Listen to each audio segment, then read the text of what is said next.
So here's one you guys might appreciate. It's a 1947 Willis CJ2A.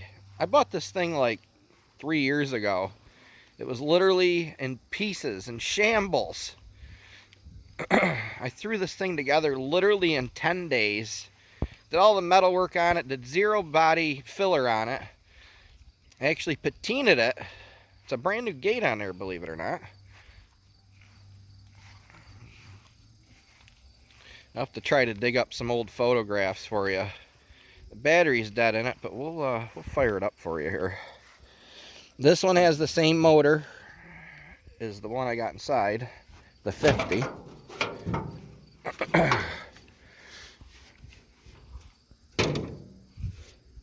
It's all converted to 12 volt. The wiring I just did kind of quick like, just to make the thing drive around the yard. It's got to come back in this winter and actually have to really kind of go through it.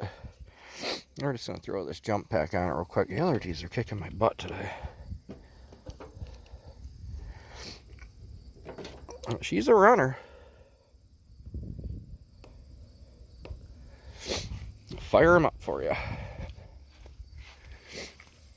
I got to get some seats for it. These are just like hunting cushions. But it's better than straight up wood up your butt. Just a toggle switch. Push button to start it. Make sure she's in neutral. There we go. A couple pumps to the gas.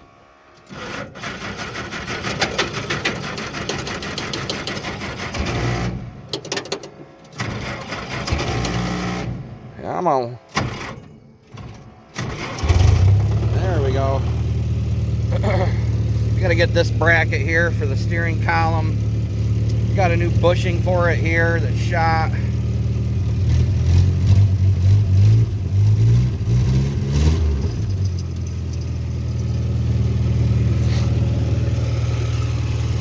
She's a runner though.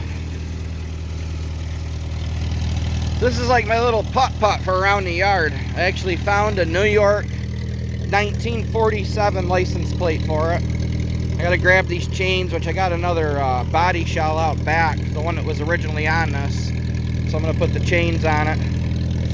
I gotta hook up the tail lights. I mean, there's a lot to do to this thing. It's got almost zero brakes. She runs.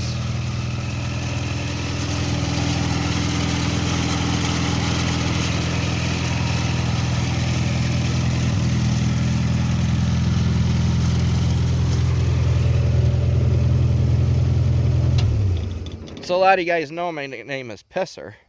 So, and I live up here on a hill. So I've got it Pisser Hill decaled up instead of military. Like I said, I did all my own patina. I just sprayed it with equipment enamel. That's all it is, just plain old equipment enamel on it. I only did like 2 real thin coats on it. Put a bunch of lacquer thinner in it to knock the gloss out of it. And that is what I did, believe it or not. I took an old rusty brake rotor and just scuffed everything up, all the edges up with this old rusty brake rotor.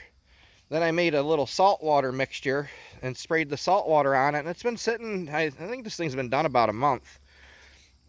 So it's been sitting around about a month with this paint on it.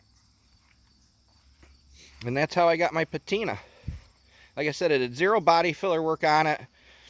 This upper cowl piece wasn't even on this body. This is a whole different body. So I basically just welded it on here.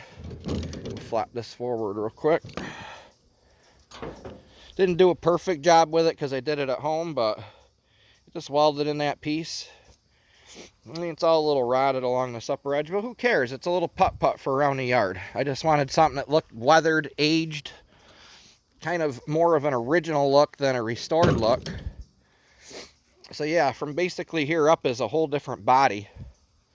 That dashboard, whole different dash. For some reason, they cut the original upper cowl panel right off it, off that body. So I took another one I had out of the carcass out back and just kind of welded it all in. So zero body filler work, like I said. It was just all metal. I had to weld a couple other patches in it, just kind of butt welded it. Ground it down, got it semi-smooth, and just did the paint work on it. There was a little bit of body filler in this tub prior to me getting it, but I left it in there just kind of smooth out what they had. But everything I did to it's all just straight up metal. The tailgate I got from overseas, I think it came out of India with the original Willis stamping on it. So yeah, 47 CJ2A. What do you guys think of this old gal? Machi's just chilling. All right, we're out. Off.